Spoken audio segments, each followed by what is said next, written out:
Welcome to the How of Business with your host, Henry Lopez, the podcast that helps you start, run, and grow your small business. And now, here is your host. Welcome to this episode of the How of Business. This is Henry Lopez, and my guest today is Andrew Hartman. Andrew, welcome to the show. Hey, Henry, thanks so much for having me. Glad to be here. Thanks. And this is an episode where we're going to focus on time management and productivity improvements for us as small business owners. Andrew Hartman is with me today, and he's going to share his time operating system, as he calls it, that he's designed that can help you multiply your time. He helps people trade stress, overwhelm, and anxiety for peace, freedom, and clarity, which is a great thing to try to achieve. So that's what we're going to focus on this episode.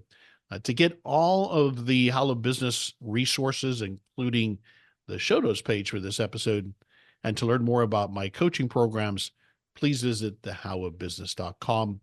I also invite you to please consider supporting this podcast on Patreon, and please subscribe wherever you might be listening so you don't miss any new episodes. Let me tell you just a little bit more about Andrew, and then we'll get into it. Andrew Hartman is the founder of Time Boss. Time Boss is a training organization helping leaders and their teams take control of their time to get more done with less stress and anxiety. Andrew founded Time Boss after burning out several times. We'll explore that a little bit, even losing his sense of smell for a season. And he has taken all he has learned over the years to build a system to help business leaders avoid the same mistakes and chaos. Andrew lives in the Orange County, California area. So once again, Andrew Hartman, welcome to the show. Awesome. Thanks so much, Henry. Glad to be here. Certainly. Well, let's start at the obvious there, as I alluded to in the opening. I'm sure you've told this story a million times, but if you would share it with us again, what were some of those things that happened to you that led you to focus on helping others manage their time? Yeah, absolutely. Absolutely. Well, I have to imagine your audience listening will resonate. I have worked in small businesses and early stage companies my whole career. So a lot of this came from those environments. Very high growth, fast paced environments. Yeah. Yes. High growth, short runways, big expectations, way more to do than we have time to do it. I'm sure. I imagine if people listening, their palms are getting sweaty as I say things like that. I think we've all been there, which is challenging. So I was there, it was late 20s, and I had a great family, great education, and ended up in a role where I had so much more to do than I had time to do it. And I was almost instantly overwhelmed. I tried to navigate the best I could. I had a to-do list, a calendar, a Franklin Covey planner. I had all the things that people told me to have. But what I realized is, wow, I have no mental models or philosophy for how to actually make these things happen without just feeling so stressed all the time. So that led to working all the time, poor sleep, waking up in the middle of the night, trying to remember details, writing them down on Post-it notes next to my bed, waking up the next morning, looking at those Post-it notes, and they were illegible, impossible to read. So it was just a nightmare. And that season went on long enough where I ultimately did lose my sense of smell. Like I mentioned, I could feel it coming. I knew, I'd have hot flashes. I'd have, stress has really wacky impacts on the body. Some people will get headaches, tension headaches, back issues, irritable bowel syndrome. It's really your body's flashing lights on the dashboard saying something needs to change. This is not sustainable. We cannot operate this way. And that ultimately led to a pretty big burnout for me that was so challenging. I did eventually recover my sense of smell. Took a while, took 6 months, like I said, but it didn't totally solve the challenges that I had related to time. I moved on in roles. I grew in leadership. The sad part about all this, and I imagine a lot of the people listening to this podcast are in similar spots, you get rewarded for making things happen. Okay. And so if you're getting rewarded, it's really hard to change because you're getting results and people are like, yeah, keep going. Or you're making rent or whatever you're doing to get your business off the ground. You are afraid to make change because you don't know what else to do. And you don't know how to get the results that you want without anxiety and stress and burnout as the tax of that. So, I kept going, started having individuals on my team, in these early stage software environments that were burning out as well. And eventually I said, I just can't live this way. It was impacting my family. It was impacting my kids. And so really I took a first principles approach to it and said, okay, I have to constrain the amount of time that I'm working, and I have to constrain the amount of stress that I'm feeling. If those two things become my boundary conditions, I'm going to operate with peace, freedom, and clarity, and I'm only going to work so many hours a week because I got to get my life back. I just began to build a framework that was going to work for me. And once I built it for myself, I leveraged it with my teams. They started experiencing phenomenal results without stress, anxiety, and burnout.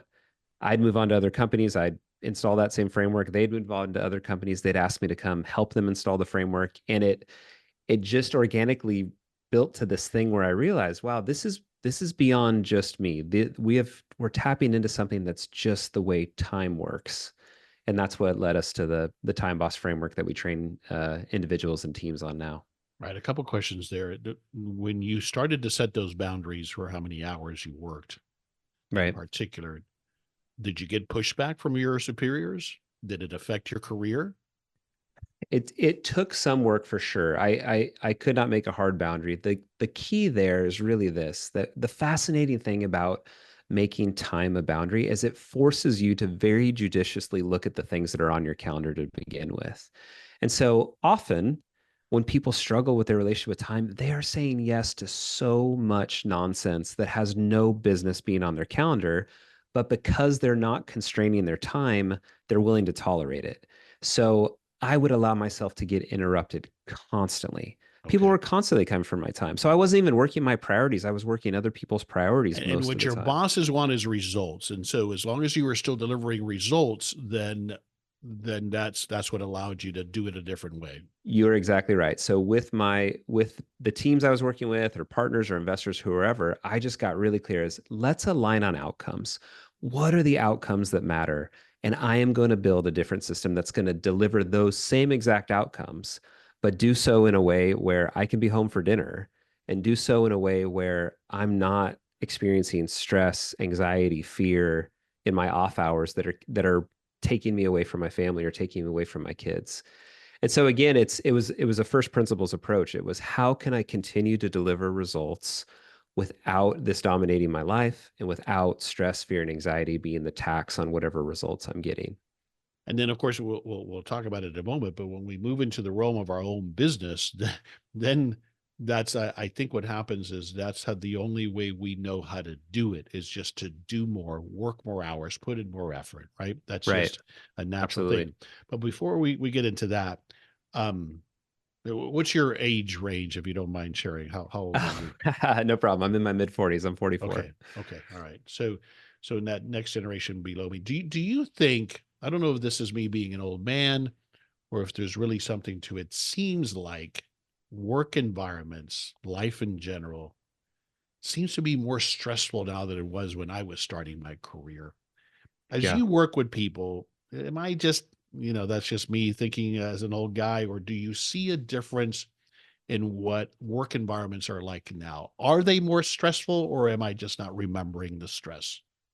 So I think there's more stress being experienced. I don't know that there are more stressful, but I know that there's more stress being experienced. And I have Why? some, Why is it being, yeah, why is that?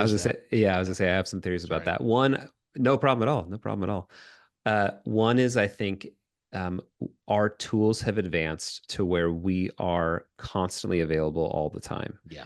So, you know, formally, and it certainly wasn't always this way, but even early in my career, I had a computer that lived at the office. I didn't have a laptop. And so at 5 or 6 p.m. when went home, there was nothing I could do anyways. My job ended. It had a And start I and didn't know stop. about it. I remember coming into the office and getting the little pink slips with a note of a message, right? Right. So I couldn't stress about that at home because I didn't know about it, right? And you're exactly right. Yeah. So that technology now, those inputs have been exacerbated, and they're hitting us immediately. Yeah. Right. Yeah. You think about a letter in a mailbox. That letter in the mailbox does not exist in my mental context until I open up the mailbox and I see the letter. And now that context exists and I can take action on it. when we have notifications that are constantly on, every time a new email comes in, we are booting up that context, stealing us from whatever moment we're in. So if I'm putting my kids to bed at night and I get an email from my partner or from that big client or that VIP that I really care about, that's the context that's living in my brain now. I have no way to shut that off. And so again, I think that the parameters of work are still there. The expectations of work are still there. So there's inherent stress obviously in work, but I think it's the experience stress has increased because of the impact that technology has on us for certain. Yeah, that Um, makes sense. That makes sense. the remote environment doesn't help either. Post COVID, I think, has had a dramatic impact on individuals. They don't have ways to separate work and home I meaningfully. see. It gets And blurred.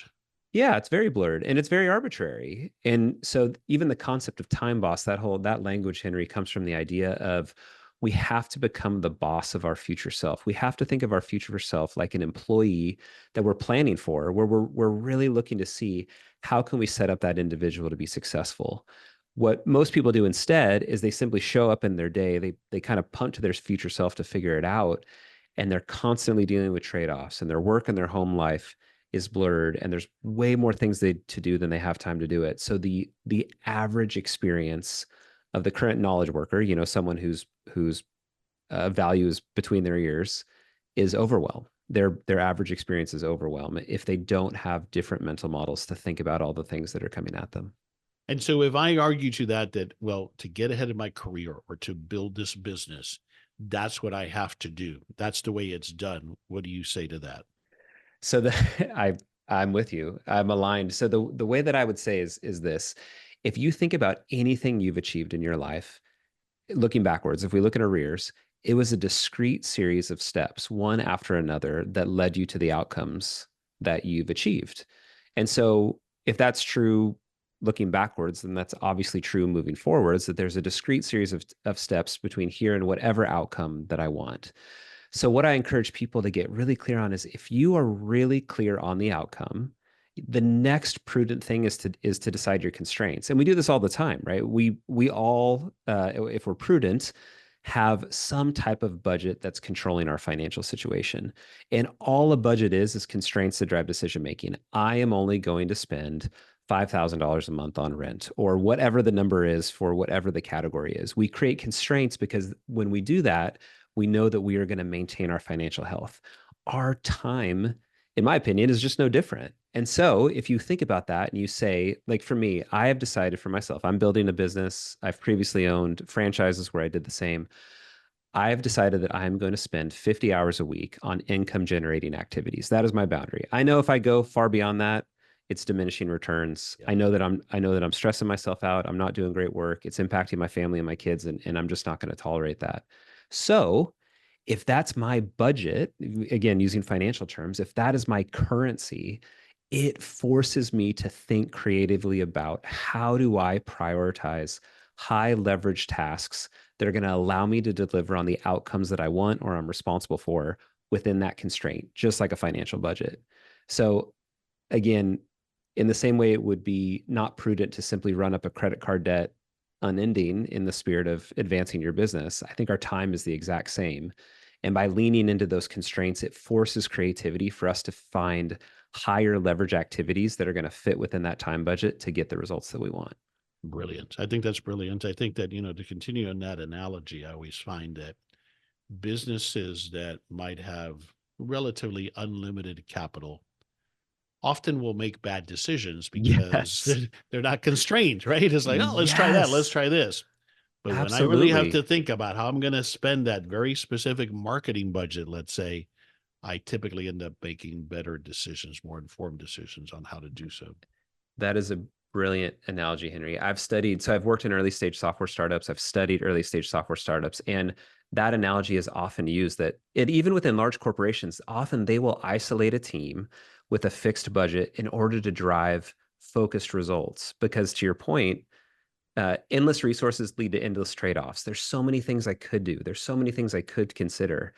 And we as humans are fundamentally terrible at it in infinity. We do really well with constraints. It helps us focus. If you show up on a web page and there's a million options, it's highly likely you'll choose none of them. If you show up on a web page and there's 3 options, it's highly likely you'll choose the middle one. And it's just the science of how our brains work. And so time is no different. We just need to create, again, that idea of setting up our future self to be successful, being the time boss of our future self. We have to create a framework for that individual to show up on Monday morning at 8 a.m. and just make great work happen. But it takes a little bit of prep to make that happen. Yeah. So I'm assuming that then in part, that's where the time boss framework comes into play. Would you introduce what this is about, the time boss framework? Yeah, absolutely. So the time boss framework is all about how do I align the next 7 days to my goals, values, and priorities.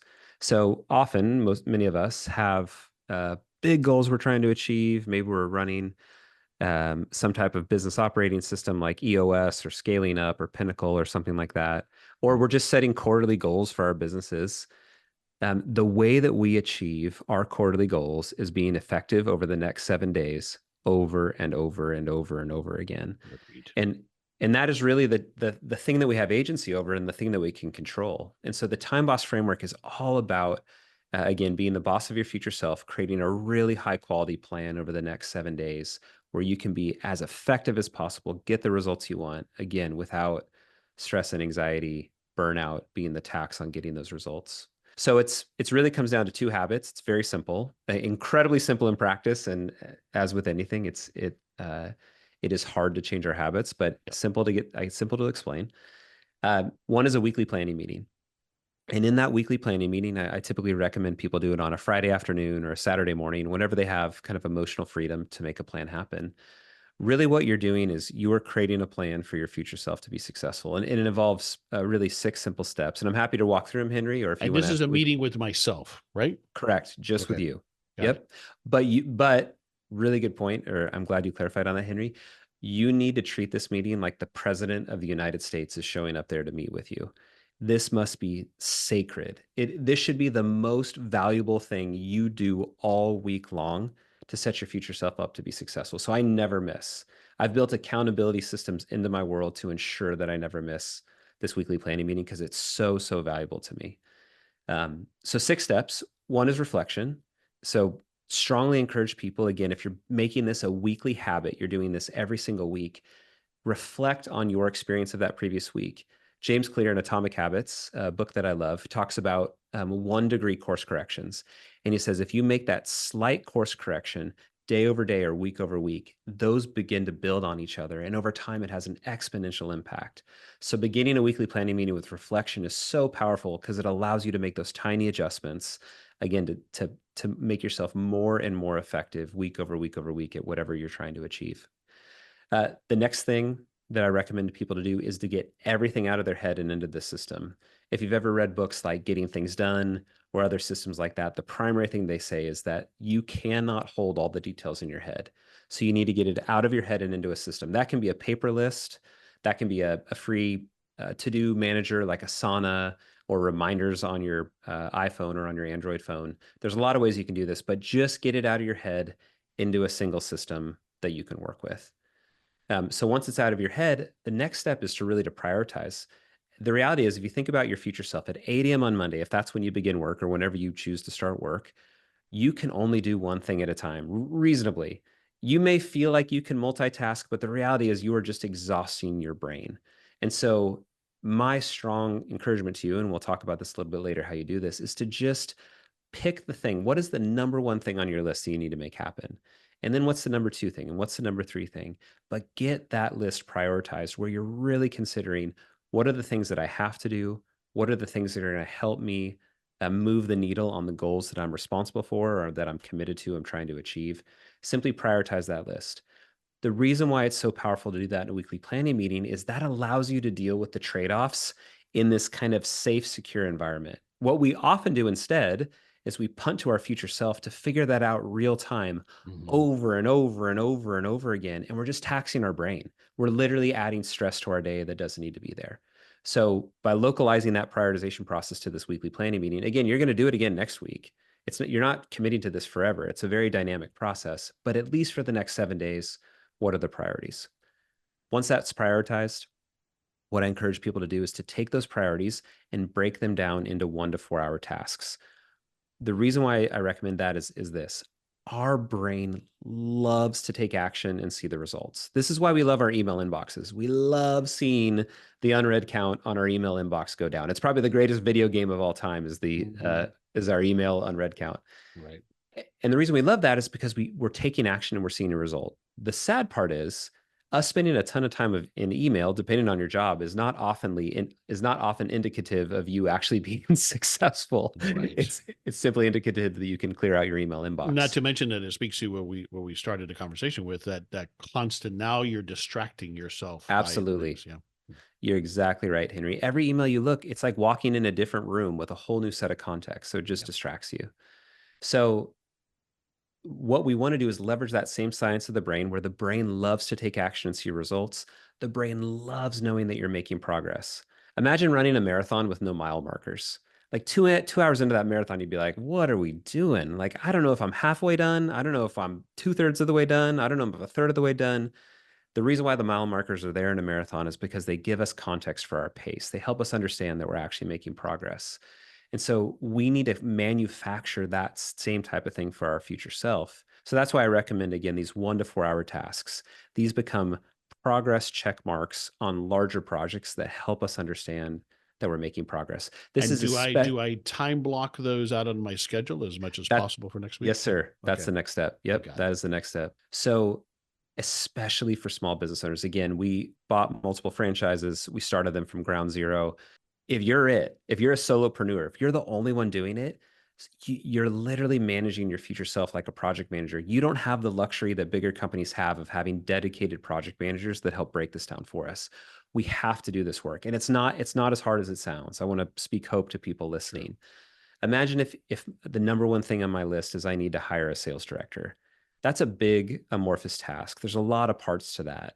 If I just put hire a sales director at 8 a.m. on Monday on my calendar, there's no way I'm going to make meaningful progress on that. Or I might make some progress, but I'll probably get distracted because it's just. And you're going to put it off because it's this big thing that requires all these steps. Yep. And in your email inbox notification is going to go off and you'll be like, you know what? I know how to answer email. I'm just going to go do that. Mm-hmm. But instead, if you make it manageable, you break it down, 1 to 4 hour task. You might say, I'm going to spend an hour writing a job description. And then I'm going to spend an hour getting feedback from 3 trusted advisors on that job description. Then I'm going to spend 2 hours posting it on LinkedIn, Indeed, and sharing it with my network, asking for personal referrals. You'll see what I'm doing. We're converting it into mile markers on the marathon, manageable chunks that you can take at 8 a.m. on Monday and know that you're making progress. So again, we're breaking those down to 1 to 4 hour. I recommend 1 to 4 hour. Anything less than 1 gets hard to manage, especially as we're about to move this to your calendar. We are typically pretty bad at estimating anything larger than half a day. It's just hard for our brain to do it. Yeah. So I'd recommend for me, just to expand upon this, I like 1 hour blocks because if I'm truly concentrating, because at about an hour, I start to lose my attention, right? So I start my ADD kicks in. So that's great. I think we all have to adjust it for where our attention span is as well. Right now, there are some things that I need 4 hours of an interrupted time. And that's what you're talking about here. I will determine, okay, that job description is going to take me an hour, or correct. This other step is going to take me 2 hours of concentrated time. That's what we're talking about here. That's exactly right. Okay. And you think about it, if you think about it in the sequential order we went in, our first step was getting those things in priority order, those outcomes. So number 1 for me was hire a sales director. Yep. So that means that all the subsequent, those broken down steps are still my top priority. They're sub tasks of that top task, which means those are the first things that need to get to my calendar. Yeah. So then in the next step, this one has a couple moving parts to it. The first thing I recommend to people is just decide how much of your life you want to give to this area. And it's up to you. Like this might be a side hustle. You might be a solopreneur side hustle, and you only have 10 hours a week because you're working a full-time job, or maybe two jobs already. That's okay. So it's 10 hours. This may be your whole world, and you may not have any stakeholders in your life that are asking for time. And you may say, I'm going to give 80 hours or 100 hours this week to the thing I'm working on. Ultimately, it's your choice. I pass no judgment on the amount of time you choose to work. Mm-hmm. What I care about is that you can deliver on the outcomes that you feel committed to, responsible for, the contribution you want to make, and that you can do so without stress, fear, and anxiety being the tax on those results. And so if you can do that in 80 hours, go for it. For me, 50 is my max. If I go beyond 50, I'm not healthy. I'm not in a good spot. That is my highest sustainable pace. This is Henry Lopez, briefly pausing this episode to invite you to schedule a free coaching consultation with me. I welcome the opportunity to chat with you about your business plans and offer the guidance and accountability that we all need to achieve success. As an experienced small business owner myself, I understand the challenges you're experiencing, and often it's about helping you ask the right questions to help you make progress towards achieving your goals. Whether it's getting started with your first business or growing and maybe exiting your existing small business, I can help you get there. To find out more about my business coaching services and to schedule your free coaching consultation, please visit thehowofbusiness.com. Take that next step today towards finally realizing your business ownership dreams. I look forward to speaking with you soon. One of the ways that I've done this, curious to see your thoughts, is to block out those personal commitments. I have a dinner date here. I'm taking my kid here, my gym time. So blocking that out can kind of, okay, what do I have left? Is that a good approach as well? Yes, sir. Okay. Absolutely. Right. Okay. You're reading my mind, Henry. You read the framework before I showed up. No, I'm just kidding. Yeah. So once you decide that the time you're going to work, the next step is to get your personal commitments on there. I see. Okay. Because, for me, if I'm going to work 8 to 6, those are the times I'm trying to dedicate. If I look at that, and I need to be with my kids for lunch, or I need to go to a doctor's appointment, or whatever those things are, they detract. If you think about your time like currency, you are spending some of that currency on those items. Mm-hmm. And so you want to represent that. So you can probably see where we're going, and you already alluded to it, Henry.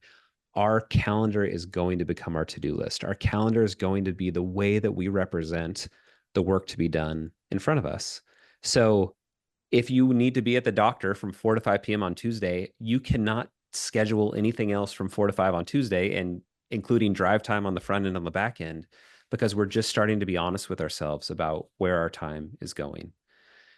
So once that's in place, the next thing, before we put items on our calendar, the next thing that is one of the key takeaways I want people to do this week, if they can, is put a thing on their calendar I call whirlwind, or you might call buffer. And all this is, before you start calendar blocking in, you are simply representing on your calendar the fact that you cannot perfectly predict and control what's going to happen in your calendar.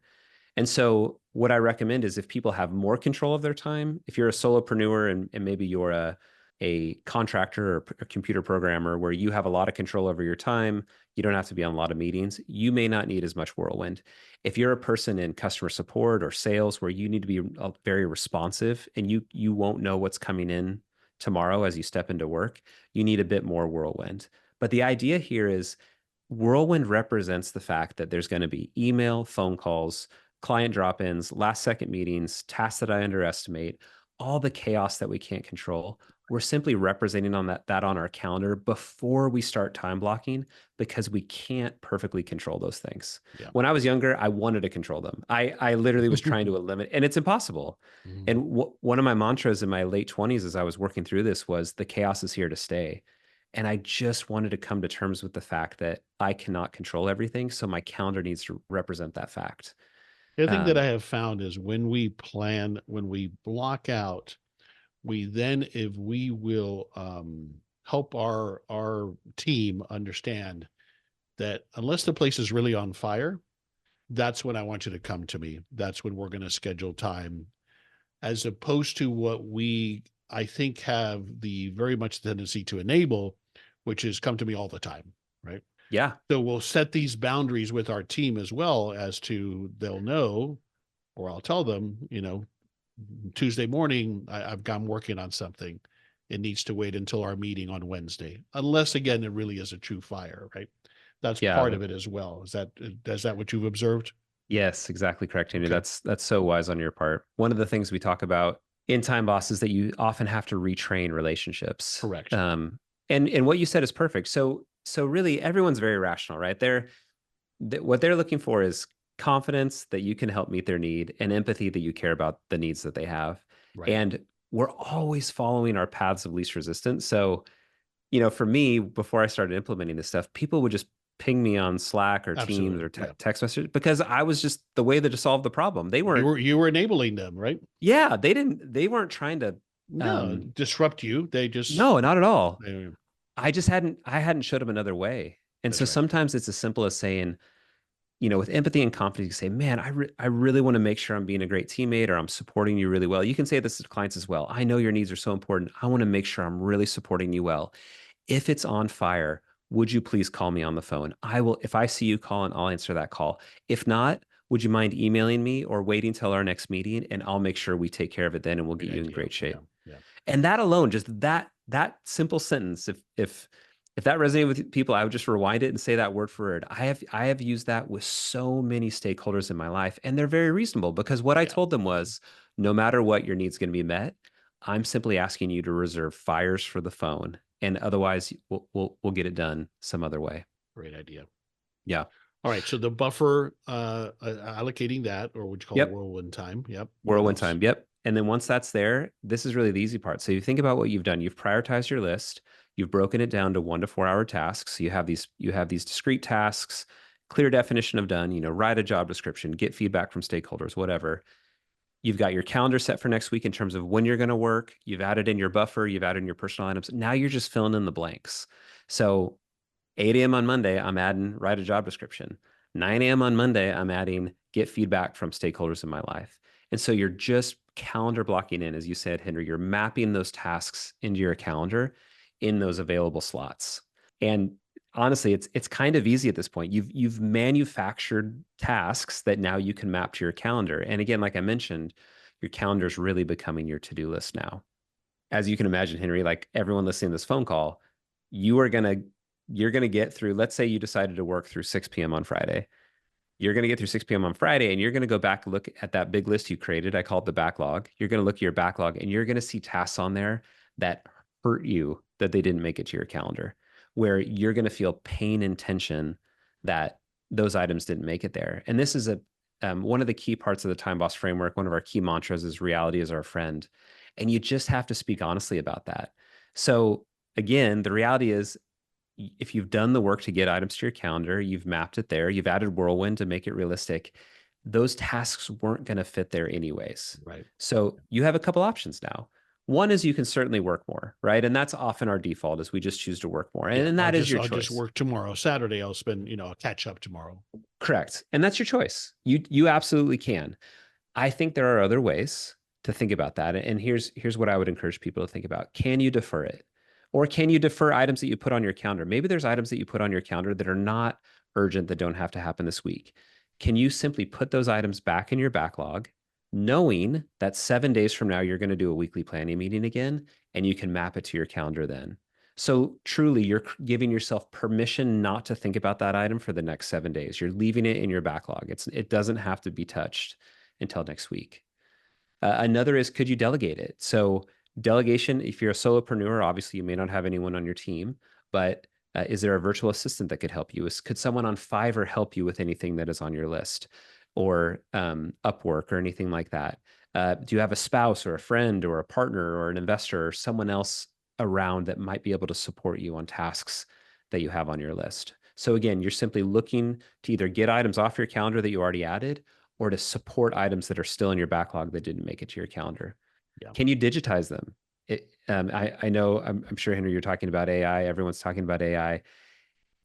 Could you leverage ChatGPT for the job description, for example? That's a great thing to take to ChatGPT and say, hey, can you look at companies similar to me that look like XYZ and give me a job description for a sales director that could be a starting for me? Maybe that cuts that task in half and gives you more time, gives you more room to get items onto your calendar. Sometimes we need to delete things. So you might have a list like that already. The average person has 121 items on their to-do list, which is absolutely overwhelming. Yeah. And you probably collected some of those items 6 months ago at a conference you were at, or you listened to a podcast or something, and it's no longer relevant. Can you just it's just yeah. noise. Yeah. Can you just delete it? It's just noise. Every time you look at it, you're feeling guilt about it. If you're not going to do it, if it's not going to move your business forward, if it doesn't move the needle, can you just delete it? And then once you go through all those steps again, if you just have to do it, if you have a promise or commitment, then now is the time in this weekly planning meeting, in this sober moment, for you to say, you know what, next week I'm going to work 4 additional hours, or I'm going to work 8 additional hours. You choose whatever you need to do. But again, it's not this daily free for all that you're throwing yourself into. In a very sober moment, you are deciding as your time boss that this is the amount of time that I'm going to work next week with conviction. It's not happening to you. You're choosing it because you care about the outcomes. That is fundamentally different than just showing up. It's 5 p.m. on a Friday night and you still have 6 things on your to-do list and deciding to work Saturday. That is going to feel totally different than a week prior, you making the decision that you're going to work extra, you talking to the stakeholders in your life to make sure you can work it out. Those are fundamentally different experiences. Agreed. And so the key there again is just really dealing with the items that don't fit. And that was such a game changer for me in reducing my stress and anxiety.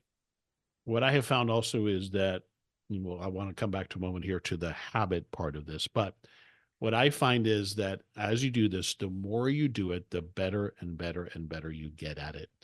And applying the constraint, which I think is, one of the brilliant parts here, key takeaway from what you shared, that allows us to say, no, I'm not going to solve this by adding more hours, because here's what I always believe.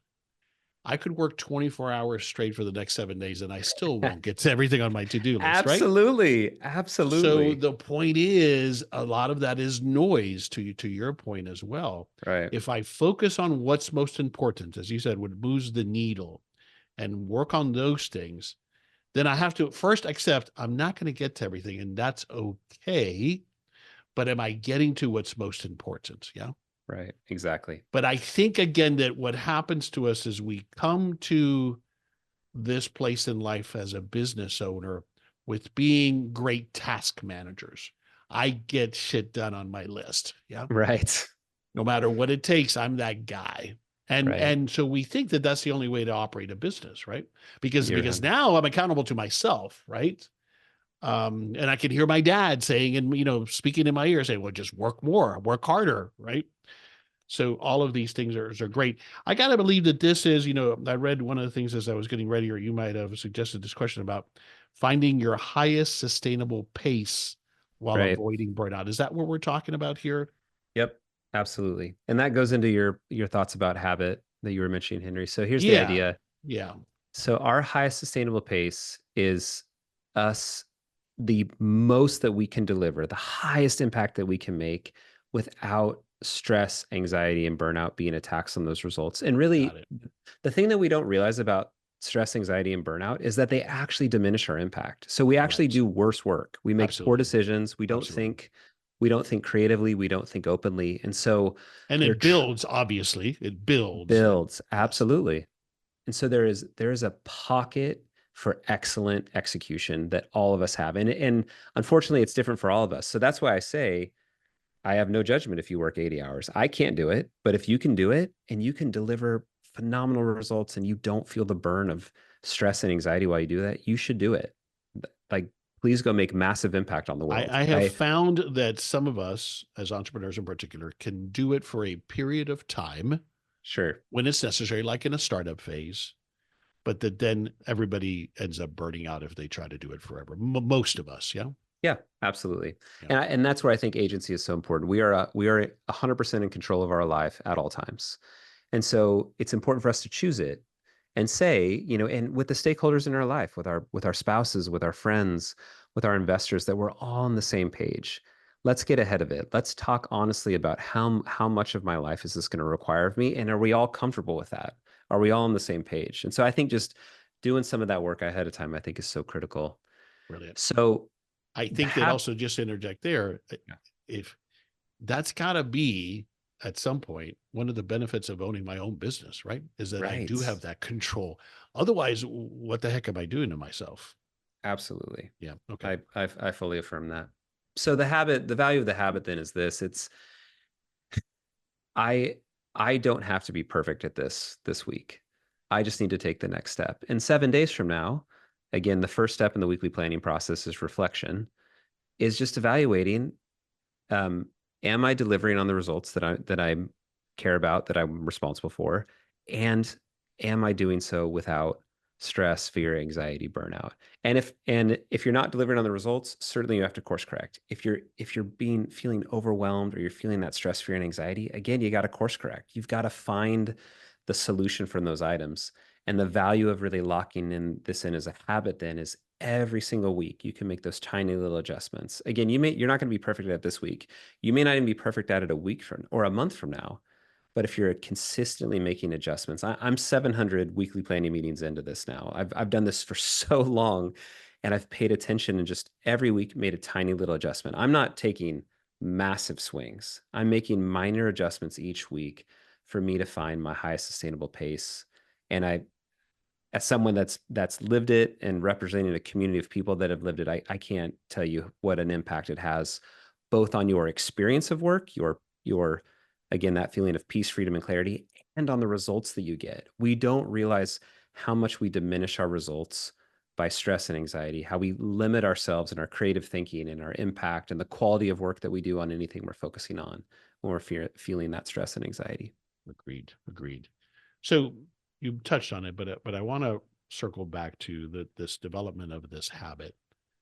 What I see when I work with my clients and teach them a similar model here, of planning the week and prioritizing, they get off to good intentions, and then the week happens, right? Right. The chaos happens. The one vehicle broke down, so now I have to change my plans, or somebody didn't show, or and I'll talk about happens in all environments, but likely where you've got some teams or people that could let you down, right? Or a customer issue, and it seems like that then derails the whole week. What do you say to people that are at that stage to help them stick to this? And Right. what are some incremental things that they can do to hopefully make this the habit that it needs to be? Yeah. Great question, Henry. I love that. Uh, one of my favorite quotes is Mike Tyson says, "Everyone has a plan until you get punched in the face." And it's true. That's true. It's very real. Yeah. So first thing I'll say is that's where whirlwind is so critical. Yes. We just can't control. And so most people, they'll hear about time blocking and they're like, "Oh, that sounds so great." And I love the concept of seeing myself make progress. And I love the feeling of control it gives me when I'm planning. And then they get into their week and it doesn't go according to plan. And then they just feel overwhelmed by moving things around on their calendar and all the things that they didn't get done. Yeah. And then it So leads to this doesn't work. I'm yeah, not ready for this. Yeah. correct. Yeah. Or I'm a failure. I mean, it only increases the shame or the stress that they're feeling, which is so sad. So one, I think whirlwind's critical. And again, you shrink and expand whirlwind based off your level of control. So if Yeah. the situations you described, Henry, are happening often, you should have more whirlwind Yeah. because you're just being on, again, reality is your friend. That stuff's going to happen. You don't know what it is, but it's coming one way or another. So just plan accordingly.